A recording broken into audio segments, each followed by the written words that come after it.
Bruce Lee mega power star Ram Charan హీరోగా శ్రీనువైట్ల దర్శకత్వంలో భారీ ఎత్తున రూపొందుతున్న సినిమా. బాహుబలి, శ్రీమంతుడు లాంటి 2 బ్లాక్ బాస్టర్ తర్వాత తెలుగులో ఆ స్థాయి సినిమాగా ప్రచారం పొందుతూ వస్తున్న సినిమా కావడంతో బ్రూస్లీపై అంతటా విపరీతమైన అంచనాలు ఉన్నాయి. ఇక ఇప్పటికే విడుదలైన పోస్టర్స్, టీజర్స్ సినిమాపై మంచి ఆసక్తి కలిగిస్తుండగా శ్రీనువైట్ల పుట్టినరోజున మరో సాంగ్ టీజర్ తో బ్రూస్లీ టీం అలరించేందుకు సిద్ధమవుతోంది. సెప్టెంబర్ 24 శ్రీనువైట్ల పుట్టినరోజున బ్రూస్లీ సినిమాలోని ఓ పాటకు సంబంధించిన టీజర్ ను విడుదల చేసేందుకు సినిమా యూనిట్ ప్లాన్ చేస్తోంది.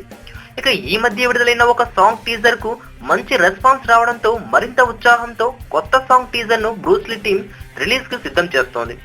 ఇక అక్టోబర్ 2న భారీ ఎత్తున ఆడియో రిలీజ్ జరుపుకోనున్న ఈ సినిమా దసరా కానుకగా అక్టోబర్ 16న విడుదల కానుంది. రామ్ చరణ్ సరసన రకుల్ హీరోయిన్ గా నటించిన ఈ సినిమాలో చిరంజీవి ఓ గెస్ట్ రోల్ చేస్తున్న విషయం తెలిసిందే.